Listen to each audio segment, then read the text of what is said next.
Hi, I'm Greg Hunter. This is the weekly news wrap up, the WNW 365 on Friday, December 21st, 2018. It's the shortest day of the year and the first day of winter, the winter solstice, they say. And it's going to be a long, cold winter. I don't know where I should start, but I just started with this abrupt pullout of Syria, and they evacuate State Department staff like within 24 hours, something like that. On top of that, Trump orders major Afghan drawdown, 7,000 troops to return home. General Mattis abruptly quit as Secretary of Defense. He said in his resignation letter he deserves, a Secretary of Defense he agrees with. Evidently, he was letting everybody know he didn't agree with it. 80% of the American public, according to a poll I saw on Fox, agree with it, leaving Syria anyway. And I'm pretty sure the 17-year war in Afghanistan we're all pretty sick of paying for. The big question is why? Why so abrupt? Why could be any number of reasons. He doesn't want to be involved in World War III. It's very expensive to be over there. We've been over there for a long time. We're still in Iraq. It's not exactly we're leaving the Middle East. But apparently, this was something that was worked out that happened on a very short amount of time. It involves Turkey. It involves us backing the Kurds. They think the Kurds are a terrorist organization. They want to eradicate them. I don't know exactly how that's going to go. We were backing the Kurds for the longest time in our defeat of ISIS.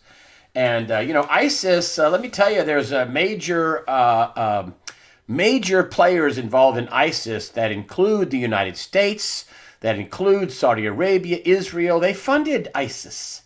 And for the longest time during the Obama administration, he fumbled around. We just couldn't get rid of him as they got bigger and bigger and bigger. Trump got into office and says, I'm going to eradicate him. And, well, along with the help of the Russians, he did. Pretty much. But then again, he's getting, the deep state critics, and he dismisses the critics of the Syria withdrawal. Do you want to be there forever? And you're talking about Senator Graham criticized Iran and Russia, and Syria applauded. I don't know what the deal was, what the give and take was with all that. I do not know. Here's Donald Trump's tweet, which I want to just get in there really quick. And that is so hard to believe that Lindsey Graham would be against saving soldier lives and billions of U.S. dollars. Why are we fighting for our enemy, Syria, by staying and killing ISIS for them, Russia, Iran, and other locals? Time to focus on our country and bring our youth back home where they belong. Maybe there's big budgetary problems. I mean, listen, this whole thing on Wall Street, they say it's the Fed's fault, and in part it is, according to people like John Williams at shadowstats.com. But, maybe Donald Trump is seeing this Syria quagmire rat hole along with Iraq, and we didn't leave Iraq. I mean, we're still there. So it's not exactly we're leaving the entire Middle East, but maybe it's a money-saving thing. Maybe this deal worked out between him and Syria. I don't know. But abrupt it was. And it's not all bad news. As I said, the poll that Fox did said 80% of Americans agree with it. And then we have this whole budget battle over the wall, $5,000 in wall spending. I mean, we just approved a $785 billion defense budget. And, when people say, well, it's only $5 billion, well, actually, compared to just the defense budget, $785 billion, it is only $5 billion, a small part. I mean, we gave 10-point-something billion dollars to help fund security in Central America and southern Mexico. How much money is that going to be squandered and paid off and end up in the pockets of the dictators and the locals and the people down there, and then not really, go towards security? But I just put up a couple of headlines that I saw. Government shut down. Will it shut down? It's really overblown. The major parts of government, the checks for Social Security, the military, law enforcement, FBI, that all runs. The part of the government that shuts down is not critical, in terms of running the government.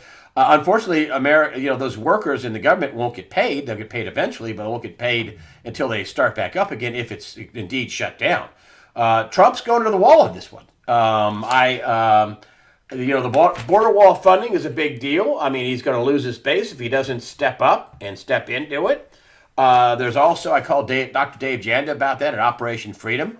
And I said, hey, what's up, Dave? And he says, well, listen, he has discretionary spending in the military budget, which was huge. And he says is the commander in chief, and that's a national security issue. I mean, they found ISIS, they found, Pakistanis, they found, foreign nationals that are hostile to the country, MS-13, human trafficking, drug trafficking. They have found terrorists, coming into the country, and listen, that's a legitimate national security issue. I mean, human trafficking alone, which is huge, is a national security issue. Janda thinks he can take it out of the military budget because there's a discretionary part of the military budget that's under his control. He also, Janda says, wants Dems to go on the record for not supporting border security. And this is a huge issue, folks. This migrant caravan thing, which incidentally they stopped cold at the border and have reached a deal with Mexico to keep them in Mexico while they apply for asylum, and a lot of them don't have legitimate asylum concerns. They just want to move to a better place and go to work and get benefits, which far outweigh the benefits we give our own former veterans and former military personnel, veterans and people like that. So I don't know if they have a legitimate asylum concern. But and one other thing that Janda barred up, and I've been bringing it up, he says, and hey, if you're going to talk about, being squeamish on $5 billion, what about the $21 trillion identified by Dr. Mark Skidmore at Michigan State University of $21 trillion missing dollars, according to Office of Inspector General reports that have now been scrubbed off the internet, and now the government says this is a national security issue, so it verifies it, but what about the $21 missing trillion? I mean, big newspapers like the Washington Post have come out and say, well, it's just plugs, which Dr. Mark Skidmore says that's not true. And it probably cancels itself out. That's not true either, according to Skidmore. Huffington Post and other people have brought up the $21 trillion. But what we know is that it's the Office of Inspector General in Department of Defense and Housing and Urban Development had $21 trillion of write-ins and write-outs money flowing through, and they don't know where it went, where it came from. And they don't know anything about it. It's missing money, according to Skidmore. And he says, without further audit, and of course, a few weeks ago, the DOD flunked its audit. He says, you don't know really what's going on. You can't say anything. You can't say it's just nothing. He says, what you can say is that it is fraudulent. That big of a miss in budgets is fraud. That's for sure. He says, usually when you have a budget, you expect, a big budget, because he's an expert in public financing. He says, you might have a 1%. You don't want that, in a $400 billion budget. You might have 1% that ends up being, fraud. That'd be $4 billion. Well, in this case, it's off the charts. Between Housing and Urban Development and HUD, what do they do with the money? Where did the money come from? Where did it go? Nobody knows and nobody cares. And you have all these pundits on all these channels, and they won't touch this. The Washington Post touched it and went, don't worry about it. It probably all canceled itself out. It's just some crazy things where they counted the same expenditure 100 times or 1,000 times. That's a lie, folks. We have serious budgetary problems. Again, this is the $21 trillion with the Department of Defense and Housing and Urban Development on top of the nearly $22 trillion that the government officially admits to that we have a deficit. So why is Trump backing out of Syria, backing out of Afghanistan? Why is he doing that? Why is he cutting the budget? Maybe it's because we have some serious financial problems, far worse than even Italy or anywhere else. We have serious financial problems, and the mainstream media and the pundits don't want to talk about it, don't want to know anything about it. It's a real number. It came to us by a bona fide professor of economics at Michigan State University who specializes in public funding. Listen, folks, we are in deep, deep trouble here. The United States reserve currency is in deep trouble here. So, I just wanted to tell you that the country is being attacked from inside and out. And then we have the GoFundMe site where the double amputee military guy is funding money for the wall. He's, heading up to $10 million on a GoFundMe site. that people are that teed off that we don't have security, that they're taking the interest of criminal aliens. Just happened in North Carolina. The new sheriff there. Well, I'm not going to detain criminal aliens anymore for ICE. Really? So the rights and the welfare of criminal aliens outweigh the taxpayer here in America. That's what the Democrats want. It's the Democrat sheriff. That's the Democrats. They'll install any criminal to further their goal to replace the population in America and get a permanent majority so they can have their awful communism. That's really what they're doing, folks. They're communists. This idea, Nancy Pelosi, we believe in sensible border. No, they don't. That's a lie. That's a lie. They believe in replacing the population because nobody will vote for their awful policies other than people they import here and put on the welfare rolls. That's what we're talking about here. And so, I mean, it also came out this week, and InfoWars was reporting on this, how Donald Trump, in a phone call, according to InfoWars, saying that, if they try to remove him, the deep state, if they try to remove him, it may lead to an armed insurrection by people who support him, which is about half the country, and maybe more. But, this is just unbelievable that this is happening. But I think Donald Trump, according to Dave Janda at Operation Freedom, says he just wants the Dems on the record. He's got the funding in the military budget. And so he would like to have legit funding. Well, I don't say legit funding. I say funding from Congress. But he already has the funding passed by Congress, which is also legit, in the military budget in discretionary terms. And very few people would be able to argue the fact that he is protecting the country. I mean, you had Judge Napolitano, who's totally flipped against the president, in my humble opinion, at Fox, saying, well, he couldn't take money out of the Justice Department and move it over to the Division of Homeland Security or to building a wall. You couldn't do that. But I bet you could take it out of this discretionary spending that just passed in the military budget for a national security issue when you're finding, hundreds, if not thousands, in human traffickers, gang members, drug dealers, traffickers, and actual outright terrorists that they're finding coming across the southern border. I bet you could justify it that way, and that's the way he will justify it. I haven't talked too much about the failed coup. The failed coup that happened in our government, which the mainstream media will not talk about, and the reason why they won't talk about it is because they were part of it. That's right, they were complicit. They were not only compliant, but they were co-conspirators. They were part of what Lisa Page and Strzok, the number 2 deputy, Peter Strzok, the deputy of counterintelligence FBI agent, and a top FBI attorney, his paramour, his lover, whatever you want to call it, they were texting back and forth, and they disclosed the media leak strategy. This was the same media leak strategy where they leaked stuff about General Flynn, which is illegal. This is the same leak strategy where they leaked stuff out about Papadopoulos. Same leak strategy where Comey was leaking to, I guess the New York Times about how, his obstruction of justice case and how he was fired and all that. This is a leak strategy. And the people involved in the mainstream media, and it's not just the reporters, folks. I was a reporter at the mainstream media, and the reporters don't run the show, the bosses do.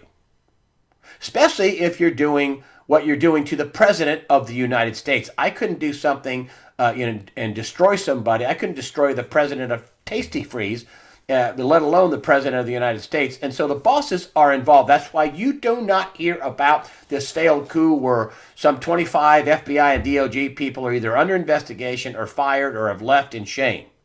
And that's just the beginning. So here's what happened this week that you didn't hear much about. Because, again, this is embarrassing to the deep state, this is embarrassing to the mainstream media, and this is part of the failed coup. And part of the failed coup was the reason why it happened. That was the exoneration of Hillary Clinton, and Loretta Lynch, the former Attorney General, was grilled behind closed doors. They say she's flipped. But she was talking about the tarmac meeting with President Bill Clinton and her on a tarmac in Sky Harbor Airport in Phoenix, and they're talking about Comey's conduct. Well, she was his boss.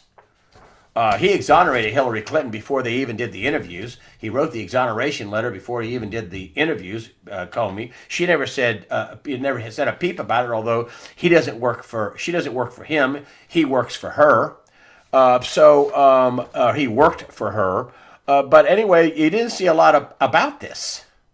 You also saw Comey grilled again for the second time, and he didn't care who paid for the phony dossier that they used for a FISA warrant. He didn't care at all about finding out who paid for it. It was Hillary Clinton and the Democratic National Party. And then the operative Steele basically came out in court proceedings and said he did this to challenge the victory of Donald Trump for Hillary Clinton. This dossier to try to, again, put him out of office. They had a coup and it failed. And Loretta Lynch was involved in the coup. And the reason why they had to have a coup is the Clinton Foundation, which, of course, the people that they deemed whistleblowers, but they really hired guns, came out. And I told you about this last week. And listen, here's the overarching headline. The Clinton Foundation was not a charity. Let that sink in. The Clinton Foundation was not a charity. Charles Ortel brought this out a couple of years ago and said it was an archival library in Little Rock, and they never reapplied to do the Clinton Foundation, the Clinton Global Initiative, all the other stuff they were doing for AIDS or whatever, heal the world, collecting money for the Haitian earthquake, which the Haitians say they never got any part of it, and it was not a charity. Let that sink in. It was not a charity. The Clinton Foundation, the Clinton Global Initiative, not a charity. All the money they collected was a giant scam. Now, how could this happen in Washington if it wasn't a swamp on both sides of the aisle? Wouldn't that be pretty juicy for Republicans, that the Clinton Foundation was not a charity, it was only a library, and that passed away a long time ago? This is why this is such a very important question. Meanwhile, in the height of hypocrisy, you have the New York State people going after Trump and his foundation, which actually was a real charity because he gave away a lot of money, millions and millions of dollars, Trump Foundation, to dissolve. But yet they won't look into the Clinton Foundation, which was not a charity. Trump's charity was actually a charity. Did they do everything right? Well, according to the Attorney General of New York, no. But his was actually a listed charity. The Clintons was not.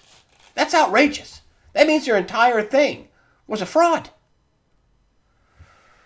This is a big story that didn't get a lot of play because there's so much going on, and that is the China hacked IBM and HP, and then went after their clients. Their clients were, the Chinese hacker who purportedly infiltrated 45 U.S. tech companies and government agencies, including the U.S. Navy and the NSA. Those were their clients. China has been doing this for years, but boy, they have kicked it into high gear. We had a deal with them. They were not supposed to do all this espionage, but they're doing it anyway.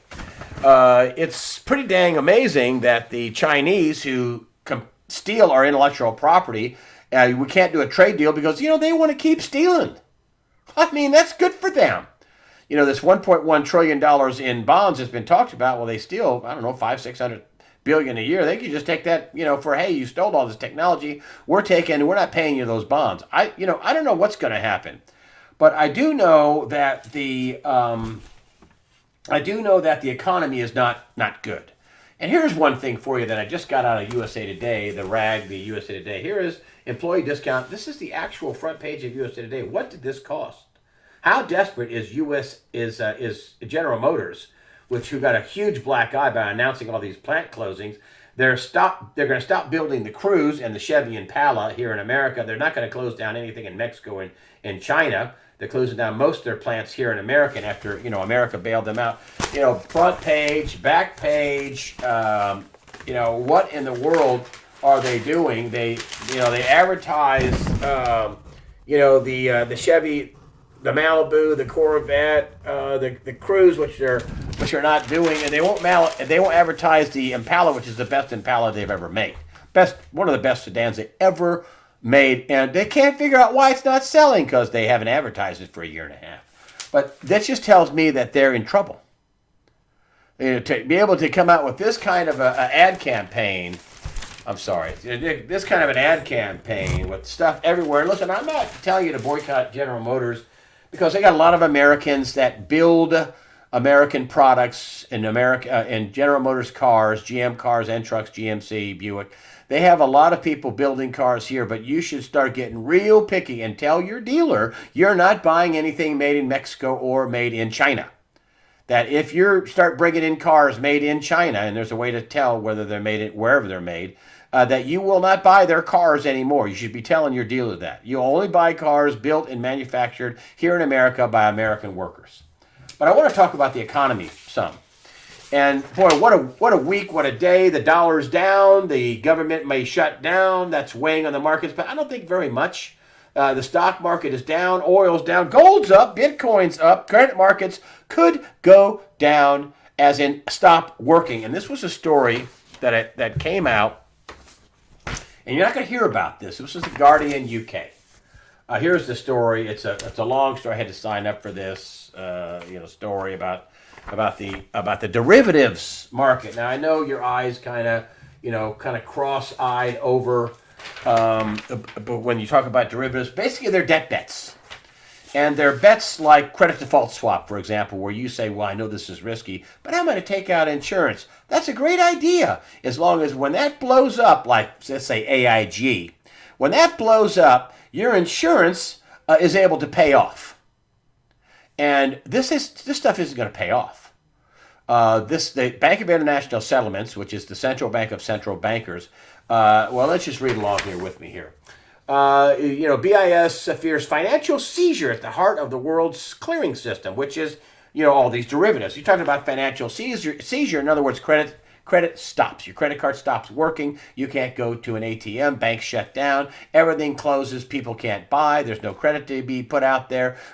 People can't get new inventory in. Credit markets seize up. Bill Holter has talked about this before, that we're going to have a gigantic credit market seizure. That's what BIS is warning, that the seizure at the heart of the world's financial system. And the Bank for International Settlements, again, the central bank for central bankers, they nickname it, or the acronym is BIS, said in its quarterly report that the CCPs, that's the central counterparties or derivatives, that I put that in there, could cause a destabilizing feedback loop and amplify stress.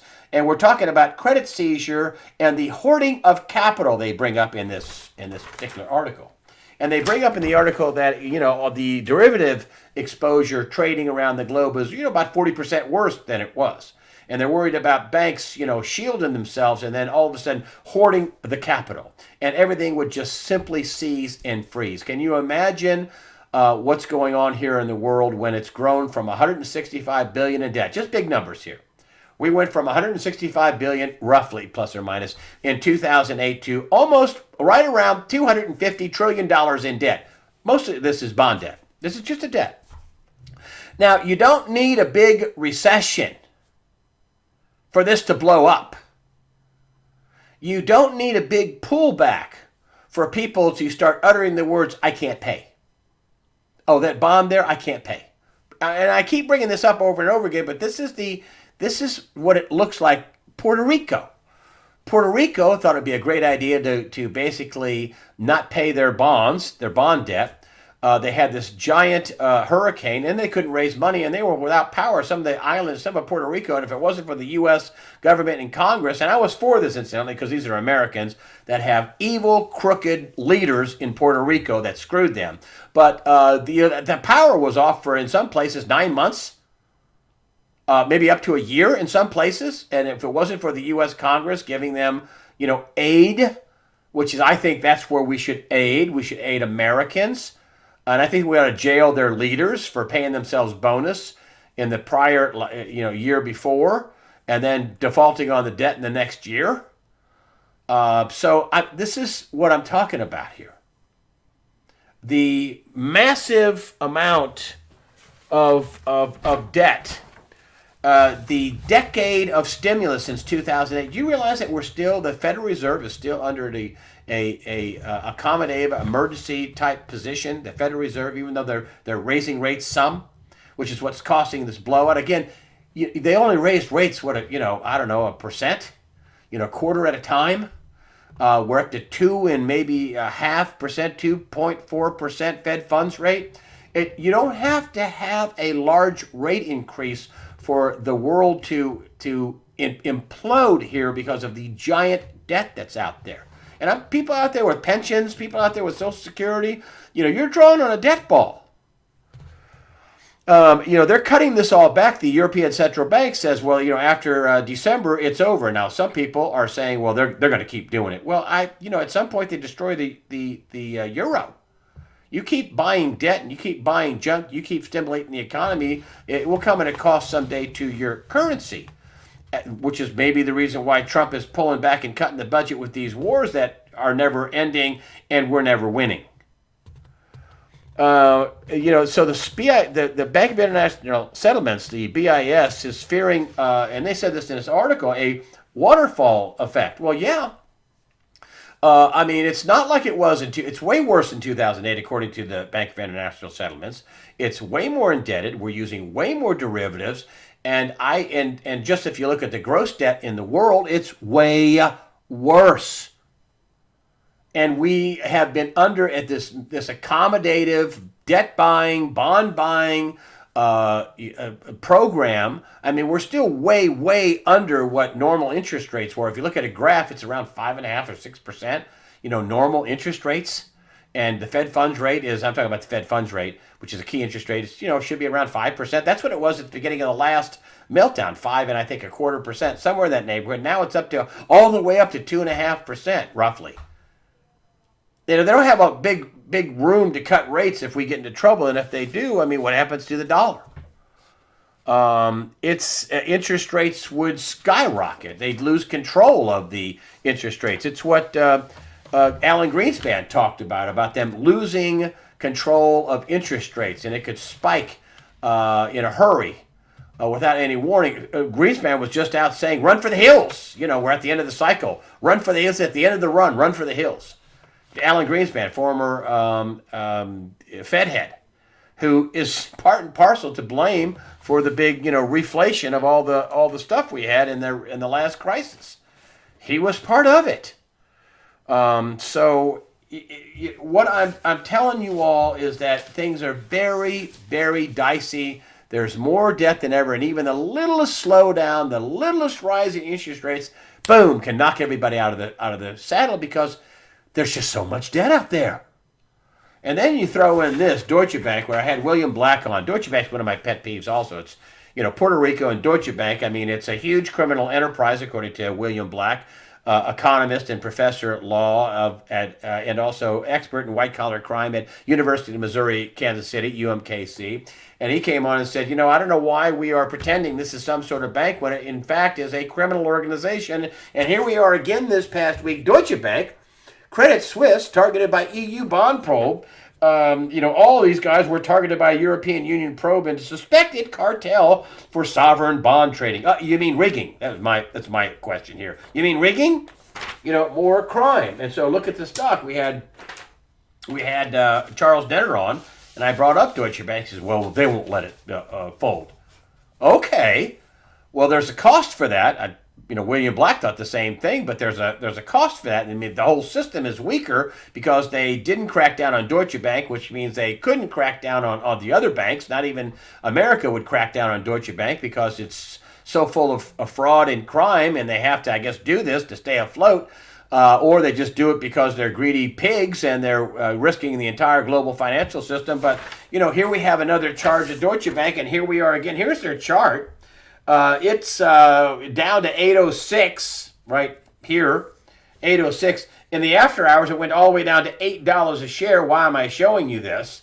Then it went up to 803. And what did Charles Denner say? Well, I said, what point does Deutsche Bank stock go that it gets out of control? Well, if it falls below $8 a share, we're at $8 a share in the overnight. It's at 806. You don't have a lot of room there to, ding, ding, ding, danger, danger. And I tell you, just to show you how bad it was, at one time this was a 3-figure stock, $100 and something stock. A year ago, it was a $19 and change stock. It was about a $19 stock a year ago. And now it's $8, 803, 806. When I'm doing this, Could Deutsche Bank bring the system down? Is that why Greenspan is saying run for the hills? Deutsche Bank could bring the system down. And don't think that these guys are masters of the universe at the central banks. It could get very ugly and very dicey, and they could go down in a hurry. And it could cause, and who knows what, let's say it drops another $3 or $4, then all of a sudden, the European Central Bank has to come back in and say, well, we have to bail out Deutsche Bank, and we didn't do it fast enough. I mean, we work in an internet world here. We work in nanoseconds. And so could this get out of control? See, I am of the mind that it could get out of control because they don't want that stock $8. That's bad juju. That's a bad optic. This is a stock that was 19 and change a year ago, and now it's $8, and $8 is the line in the sand that Nenner said, well, if it goes below $8, well, we're right there. We're on the end of the diving board, looking down into, not to the pool, to a big cliff. That's what happened with Bear Stearns. Remember what? Not Bear Stearns. I'm sorry, Lehman Brothers. I mean, on a Friday they were $10. On Monday they were worth $0. That's how fast this can happen. And these banks are going to be worried about saving their skin. People with a counterparty risk are going to hoard capital. I had somebody write me about the little guy. Nice guy, wasn't mean. He talked about, you talk about rich people and what they're doing. Listen, I tell you what rich people do, and so you understand what you should be doing. If they're staying out of debt and they're hoarding cash and gold and buying land and art, then you might not be able to buy land and art, but you can hoard a little cash. You can buy some silver. You can get yourself out of debt. You could buy some food. I've been doing this since 2009. August of 2009. It'll be 10 years this coming August. And, people tell me, well, you always talk about the same things. I said, well, it's the same problem. We had a debt problem in the implosion of 2008 and 2009. And what do? They blew the debt up another, from 160 trillion to 250 trillion. They blew it up about 45%. So we have a bigger debt problem now. And with all the covert action and interventions and rigging and bond rigging, interest rate rigging, forex rigging, silver rigging, gold rigging, futures rigging, commodities rigging. We just have rigging. Everything's rigged. As Gregory Mannarino says, everything is fake. Nothing is real. He's right. He also thinks this is it, that there isn't going to be much of an upside to the market. As a matter of fact, down. He's the one that came on right after Trump was elected and said this is a game changer. And listen, I'm not dogging Trump. We'd be in a full-blown depression if Hillary Clinton was president, and she'd be opening up FEMA camps everywhere. Okay? So Donald Trump he got oil drilling done. We're actually increasing in oil drilling. Some of my peeps have been telling me, listen, we're not a net exporter of oil exporter, even though people are telling you that. It's a lot has to do with fracking. As the price goes down, fracking becomes you can't financially do fracking when you have $50, $48 a barrel oil. You can't. When the lower it goes, the worse it gets. But we also have Anwar. We also have Alaska. We also have this drilling off the coasts, and a lot of oil exploration was opened up by Donald Trump. And the reason why it's an export, and it's hard for your currency to go to zero if your oil production is increasing dramatically. Even if we're not technically a net exporter of oil, we've increased our oil production dramatically. That's for sure. And that's what Trump wanted. He also brought back all this capital, with this repatriation of funds. Yes, I know that the guys bought stock, which is why the stock market went way up. That's ending now too. But he wanted to drive it up so it was at a higher level. I don't think he was going to fix it. I think he was buying time. And he was buying time because, this failed coup happened, and you can't fix the economy without getting rid of the criminals, which is why they're after him so much, which is why there's been 12 or 13 different bona fide threats on his life, which is why that the Republicans, the Rhino Republicans, are after him, because a lot of these people committed fraud and treason and are up to their necks in crime and payoffs. How could all of Washington not know for a decade or more the Clinton Foundation wasn't a charity unless they're in on it? That's pretty big, isn't it? Yeah. I bet you if I was out there collecting money, the Greg Hunter charity, which I wouldn't do, but if I was out there with I'm a 501c, I'm a charity, I wonder how many thousands, millions of dollars I could collect and never register it properly and never really be a charity. You think I'd go to jail for that? You think somebody would step in and stop me? Yeah. Okay. And Washington didn't have any idea what Hillary Clinton was doing, and Bill Clinton and Chelsea. I love mentioning Chell Bell there, because she was running it for a while. She's not 14 anymore, or 12 or 10 or whatever people picture her in our minds. But so I also talked to Dave Janda about this and said, "Hey, Dave, what's up? Are they still going to go after these guys?" And he says, "Yes." He says, and here's when you'll know. Basically, I'm going to boil it down. When the unredacted FISA documents, the declassified documents come out, then you know the whole thing's over. That's the starting pistol when things are declassified. There are thousands and thousands, some odd 60, some odd thousands of indictments. Sarah Carter blurted that out on the Hannity show. Of course, they didn't really talk about all the SEAL indictments and how many thousands of them they were, but she's a lot of SEAL indictments are going to get released, and I don't think they're going to do it before Christmas. I think they're going to do it in the new year. And I think we're going to have one heck of a tough ride in 2019. It could destabilize everything. Maybe Donald Trump didn't want to be spread out all over the world when this happens. Maybe he realizes, listen, he's got a date certain when it's going to happen. Maybe he's going to be over in Davos in the middle of January with the Economic Forum. He's taking everybody over there. I mean, they announced that he has taken Steve Mnuchin as Treasury Secretary, the Commerce Secretary Wilbur Ross, the Lighthizer, the negotiator for the NAFTA trade deal and our trade deals with China, Kushner, Ivanka. He's taken everybody, the Treasury Secretary, the Homeland Security Secretary. He's taken everybody over there. And I wonder why he's doing that. Is it because he's going to have to say, okay, we're ready to have a financial reset? I don't know. Or plan the financial reset? I don't know. But the one thing's for sure, there's going to be a reset of justice in America. Donald Trump cannot let these criminals run wild. I think what he did with the economy was buy time. That's what I think he was doing.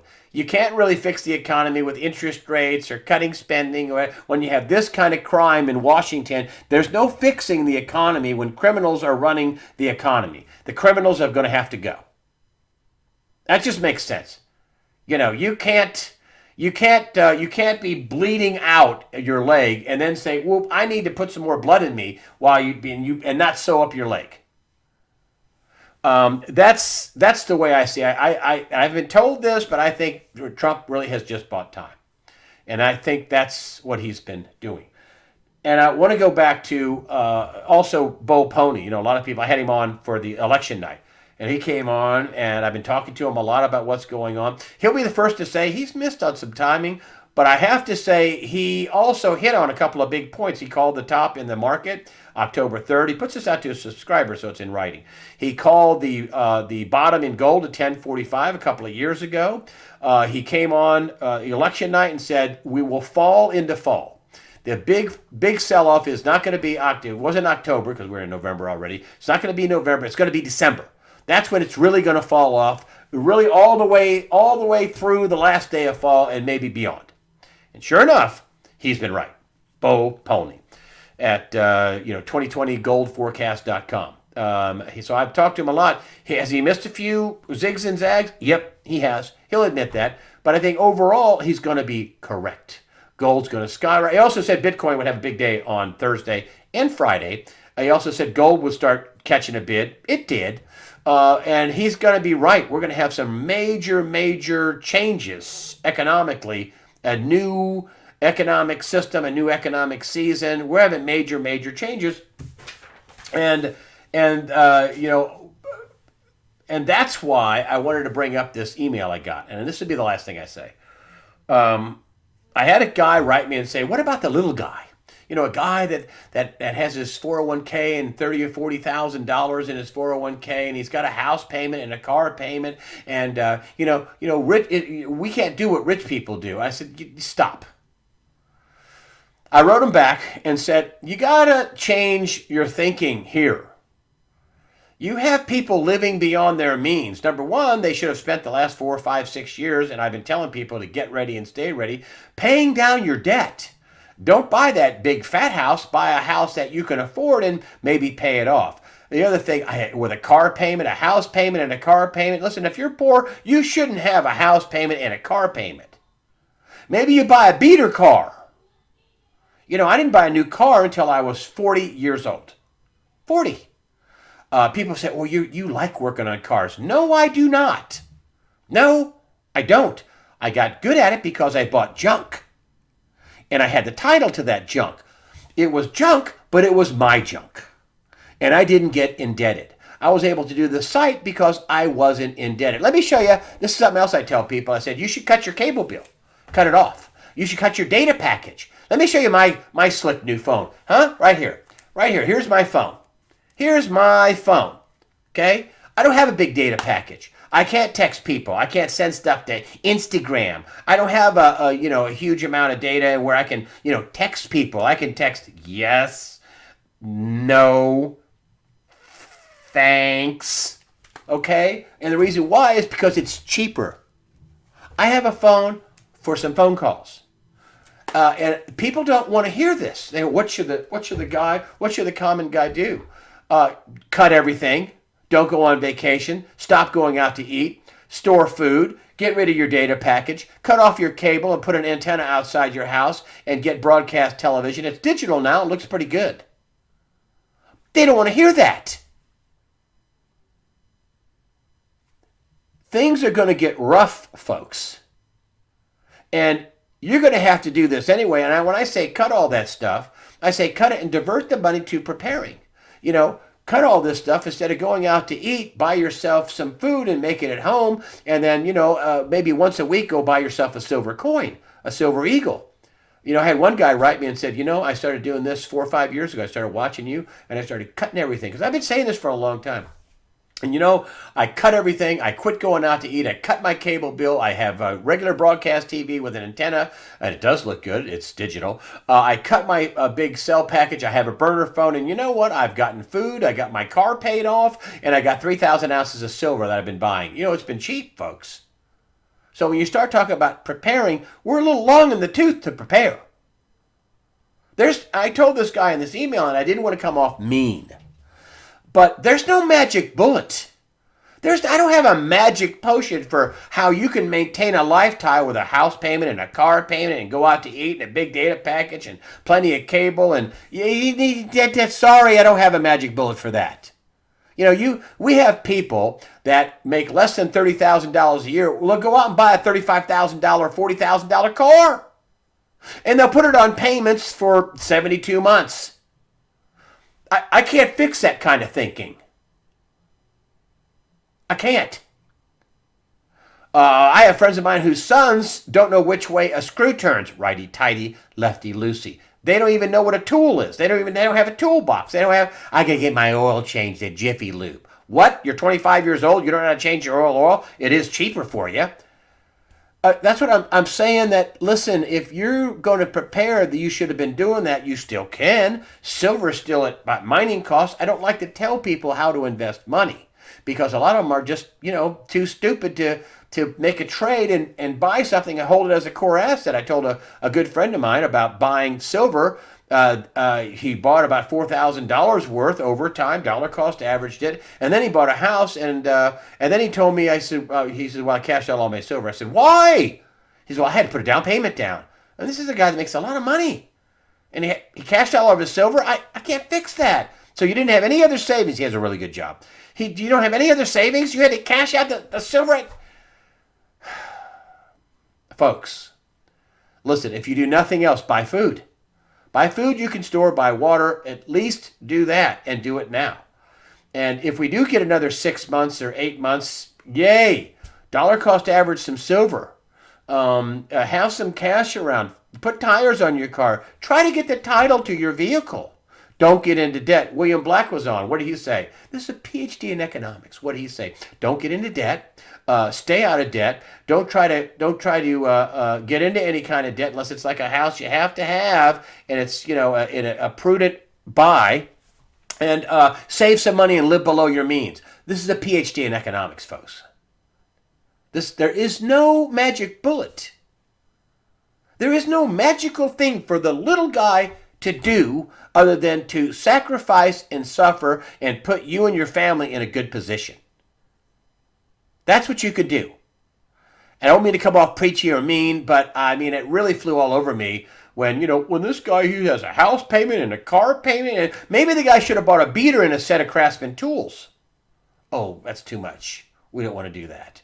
Maybe you should have bought a repossessed house. Maybe you should have bought a house where you had to fix up and maybe in not such a great part of town. I don't know what to tell you here. But I do know that it's going to require in the future, whether if you didn't sacrifice already, you are going to have to sacrifice in the future. And yes, it's going to get that bad. So if you do nothing else, try to get some cash. Try to get some food. Greg Manarino just had a video out, and I agree with him wholeheartedly. He says, and I've said this before too, we've talked about this, Manarino and I, who happens to be a friend of mine, and he says, we've never been here before. This has never happened before. We've never had this much debt. We've never had this much corruption. We've never had this much intervention and trying to hold the markets up, and it's going to fail. And it's going to, as Greg Manarino says, everything is going to go back to fair value, and it's going to be awful. And what's the fair value of your pension out there? Is it what you're making now, or is it a half of what you're making, or a third of what you're making, or zero? You need to be prepared for that, because there's going to be no place for you to run and hide or run and go to and complain when the money runs out. And folks, it's not there. We have a lot of debt. We don't have a lot of liquidity. All that just to say, listen, you may still have some time. You may still have. You shouldn't give up. I'm not telling you to give up. I hope you are going to try to spend as much time as you can. Don't have a big Christmas. If you haven't bought all your presents, maybe cut back a little bit. Maybe buy yourself a few ounces of silver for you to hold as a core asset, not to trade, and not to sell the first time you have a hiccup in your life. And if you can't do that, then, maybe just hold some cash and some food and some water. I don't know. But there is no magic bullet, and you need to get right with God the Father. That's the other thing. You need to pray on it, and that's why I say every week, because I want to inform people and not scare them. But the facts are pretty awful, and this is why you need to prepare, is because the facts are pretty awful. So with that, I just want to close with I'm not going to do a interview for Christmas. Christmas Day is on the 25th. It's a Tuesday. That's when I usually work. And then I post a thing the next day. I might do a Christmas message. I will not do a weekly news wrap-up next week. I do have Dave Janda committed to coming on for the following early Sunday release. Lots going on. He can enlighten us a lot with some of the stuff he has with his contacts. This executive order, I just want to let you one last thing. And this is the geopolitical part of what's going on. This executive order I want to go back to. This is still in effect, folks. This is an executive order blocking the property of persons involved in serious human rights abuse or corruption. This is to protect the financial system of the United States, a national emergency to deal with that. This is from the people that have corruption and serious human rights, the pedophilias, the human rights, the human trafficking. This is for that. That is still in effect. And there's a reason why he did that, about blocking the property of people that do that. He made some other executive orders also talking about the blocking or confiscation of property of people engaged in election fraud and tampering with the election, helping foreigners with election fraud, and all kinds of other things that have gone on. So it's going to get rocky, folks. And I want you to be prepared for it. I want you to be forewarned and therefore forearmed. And with that, I'll tell you, thank you for supporting USAWatchdog.com with your comments and donations. Those help us out. And I also want to say, just remember to fear not. Prepare yourself mentally, physically, and above all spiritually. God the Father and His Son, Jesus Christ, and the Holy Spirit are firmly in control.